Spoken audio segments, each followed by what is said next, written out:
Bom dia a todos, vamos dar início ao 94º dia da quarentena espiritual, tá bom? Hoje é terça-feira, 7 de julho de 2020, símbolos da fé reformada. Estamos caminhando para o final da confissão belga. Hoje nós vamos ver o 29º artigo de 39, quer dizer, vão ficar faltando 10 artigos, embora, melhor dizendo, vão faltar como se fosse 11, né? Porque o de hoje é um pouco extenso, eu vou fazer em duas vezes, para não ficar muito pesado, e o assunto é muito bom, muito importante para nós, tá bom? Letícia, ora para nós, para iniciarmos com uma oração. Senhor, muito obrigado por esse dia, quero te agradecer por mais uma devocional que vai ocorrer agora. Perdoe os nossos pecados, fique com a nossa igreja, em nome de Jesus, amém. Amém, amém. Vamos lá então, do que trata o artigo 29, e não confunda esse 1 ou um I maiúsculo que eu pus aí não, porque é parte 1, tá? Que nós vamos ver hoje. O artigo 29 fala das marcas da verdadeira igreja. Isso é um tema interessante, porque todo mundo se diz da igreja de Cristo, todo mundo se diz evangélico, todo mundo não, mas grande parte das pessoas se dizem cristãs. Então são todos verdadeiramente cristãos? São todos da igreja de Jesus? Quem é o quem não é? Como eu consigo perceber isso? A Bíblia informa, tá? A Bíblia informa por algumas questões quem são os verdadeiros crentes ou cristãos, quem é a verdadeira igreja. Então não dá para brincar de igreja e dizer agora vamos inaugurar mais uma igreja aqui. Essa igreja, para ser a igreja de Cristo, ela tem que ter as marcas deixadas por Cristo, ensinada pelos apóstolos. Então é isso que nós vamos ver. E aí você pode, não é nem fazer um julgamento, porque não é julgar isso, mas observar as que são verdadeiramente igreja de Jesus, das que não são, tá bom? Por isso eu quis dividir em duas partes, porque o artigo é muito grande, mas é muito oportuno também, porque vai falar não só da igreja em si, quanto daqueles que frequentam essa igreja. Então, diz assim o artigo 29, parte 1. Cremos que se deve discernir diligentemente pela palavra de Deus, abro parênteses aqui, é claro, porque toda a confissão belga, assim como as confissões e catecismos reformados, são fundamentados exclusivamente nas Escrituras. Então, nós temos que discernir diligentemente pela palavra de Deus qual é a verdadeira igreja. Eu não estou tratando nem a confissão belga aqui de denominação, tá? Mas é claro que algumas denominações vão acabar se revelando aqui. Visto que todas as seitas que existem no mundo se chamam de igreja também. Então, as seitas estão por aí com os nomes de igrejas. Igrejas do Senhor, igrejas evangélicas, igrejas disso e daquilo, sempre vinculando alguma coisa com Deus ou com Jesus. Mas sem razão. Não falamos aqui dos hipócritas que na igreja se acham entre os sinceros fiéis. Então o que a confissão quer abordar no primeiro momento? Ela não quer falar quem é o crente em si, mas qual a igreja, através da sua doutrina, através das marcas, dos símbolos de fé que ela segue, que é a igreja cristã. Porque pode ter gente lá dentro que é da igreja verdadeira, da igreja invisível de Jesus, pode ter gente que não é, de passagem por alguns meses ou alguns anos, como nós vemos na nossa própria igreja mesmo. Tem pessoas que vivenciaram lá uma temporada de meses, uma temporada de anos, e hoje estão completamente distantes do evangelho, né? Então não falamos aqui dos hipócritas que na igreja se acham entre os sinceros fiéis. Contudo, não pertencem à igreja, embora sejam membros. Então que fique claro, não pertencem à igreja verdadeira, mesmo tendo o nomezinho lá no hall, né, que não deve permanecer por muito tempo. Romanos 9,6, o que diz? E não pensemos que a palavra de Deus haja falhado, porque nem todos os de Israel são de fato israelitas. Isso, então Paulo diz, ó, nem todos que são de Israel são de fato o povo de Deus. Tem gente que está ali, nasceu da linhagem de Israel, mas não pertence ao povo de Deus. Da mesma forma, Paulo fala aos romanos também, que não é pela circuncisão na carne que se mostra que é alguém do povo de Deus, mas aquela que é feita no coração pelo próprio Deus, né? O selo de união feito pelo próprio Deus. Concordando com isso, 1 João 2,19. Eles saíram do nosso meio, entretanto não eram dos nossos, porque se tivessem sido dos nossos, teriam permanecido conosco. Todavia, eles se foram para que ficasse manifesto que nenhum deles é do nosso. Então, embora a confissão esteja dizendo assim, eu não quero falar sobre cada pessoa em si, eu quero falar sobre a igreja num todo. Qual é a igreja verdadeira? Qual é, na verdade, aceita? Qual denominação podemos crer que seja de Jesus e qual não venha a ser a de Jesus? Mas, embora ela não queira apontar um por um dos membros, ela deixa claro que nem todos os membros que estão dentro de uma denominação que seja verdadeiramente cristã é um cristão, né? Como eu disse, pode estar lá de passagem. E se tiver lá de passagem, 1 João 2,19, que foi o texto que a gente leu, uma hora ou outra vai sair, não vai aguentar, não vai aguentar. É muito pesado para quem não é crente aguentar a palavra de Deus. Mas queremos dizer que se deve distinguir o corpo e a comunhão da verdadeira igreja. Então, o corpo e a comunhão da verdadeira igreja tem que ser distinguida de todas as seitas que se dizem igreja. Tá? As marcas para conhecer a verdadeira igreja são estas, diz a confissão belga. Por exemplo, ela mantém a pura pregação do Evangelho. Gálatas 1:8. A Lelê vai ler e depois a Eliette pode ler o 1 Timóteo 3:15. Mas ainda que nós, ou mesmo um anjo vindo do céu, vos pregue Evangelho que vá além do que vos temos pregado, seja anátema. Isso, seja cortado, não aceite, porque se alguém vier falar um outro evangelho, aparece com o que está na Bíblia, mas não é, então não vale. Mas foi um anjo que disse. Mesmo assim, nós não vamos passar por isso, é uma força de expressão para jogar ao cúmulo do absurdo, um anjo vir pregar um outro evangelho que não seja. Mas se você pensar que a palavra anjo é mensageiro, e João disse que quando escreve ao anjo da igreja, né, no Apocalipse, se nós pensarmos num anjo como um mensageiro, não como um ser espiritual, é possível que alguns mensageiros do inimigo estejam pregando coisas bem parecidas com a Bíblia, contudo completamente distantes, e isso não é uma igreja verdadeira. 1 Timóteo 3,15. Para que, se eu tardar, fique ciente de como se deve proceder na casa de Deus, que é a igreja do Deus vivo, coluna e baluarte da verdade. Evidentemente, grande é o mistério da piedade. Aquele que foi manifestado na carne foi justificado em espírito, contemplado por anjos, pregado entre os gentios, crido no mundo, recebido na glória. Isso, então pregação pura do Evangelho. Qual a pregação pura do Evangelho? Aquele que foi manifestado na carne.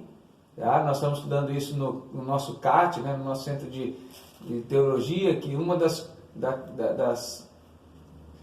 coisas que fazem alguém ser um anticristo também é não crer que Jesus veio na carne, o Filho se manifestou na carne, né? Então eu tenho que crer que ele foi manifestado na carne, foi justificado em espírito, contemplado por anjos, pregado, crido e já recebido em glória, ou seja, a própria pregação de Jesus. Tá? Saiu disso, é seita. Além de manter pura a pregação do Evangelho, uma outra marca da igreja é a pura administração dos sacramentos. Tá? Isso está lá em Atos 19, 3 e 5. Quem vai ler? Então Paulo perguntou: em que, pois, fostes batizados? Responderam: no batismo de João.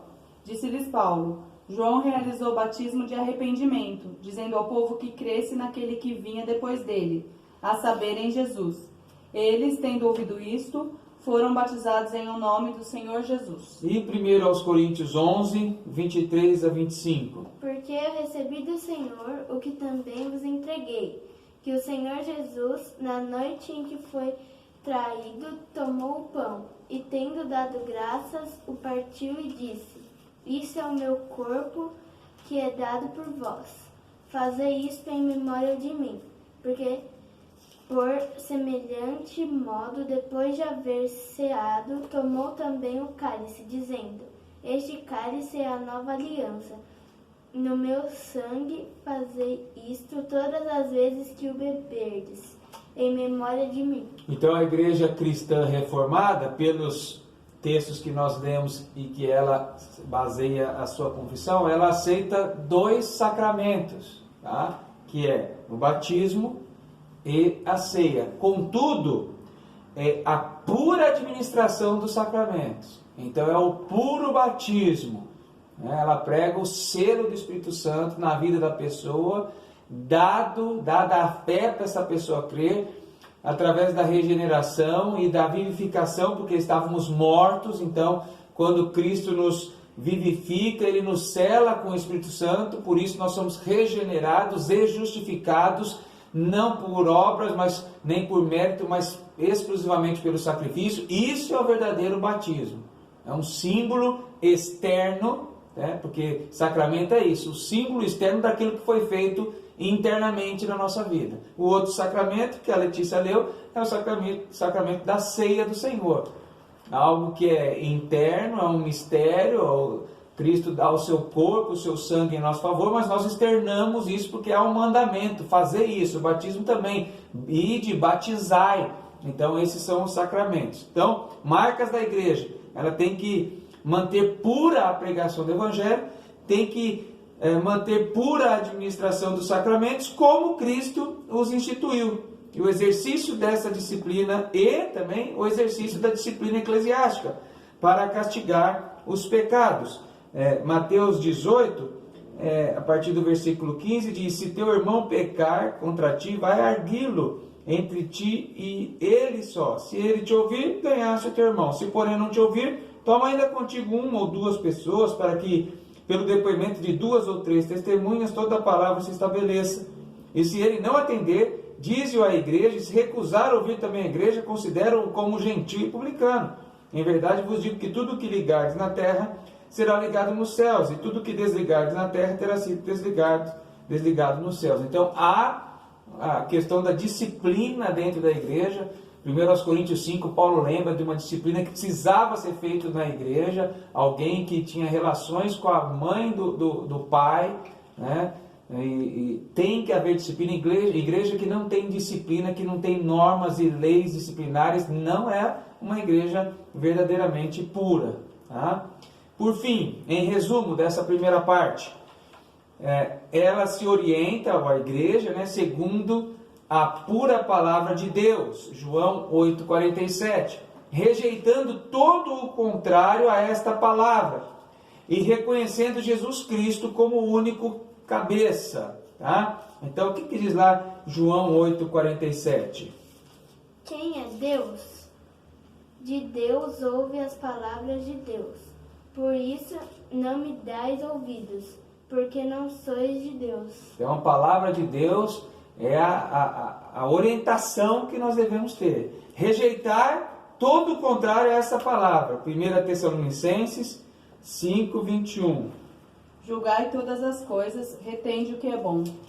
Tá? E Efésios 5, tá errado, né? Porque não tem 15, é 5:23, é aquele texto que diz que porque o marido é o cabeça da mulher, assim também como Cristo é o cabeça da igreja, sendo este mesmo Salvador do corpo. É dessa forma que nós reconhecemos a verdadeira igreja. Assim termina essa primeira parte da confissão belga. Com certeza se pode conhecer a verdadeira igreja. E a ninguém convém, ele coloca ainda, pegando o gancho naquilo que nós falamos ontem, a ninguém convém separar-se dela. Tá? Ninguém convém separar-se dela. É preciso congregar, como é de costume, o texto de Hebreus que vocês devem ter lido aí como lição de casa, tá bom? Amanhã nós vamos continuar mostrando o que é a verdadeira igreja. Ela tem que ter essas características, porque a reforma protestante, aquele movimento que trouxe a igreja de volta às escrituras, atesta isso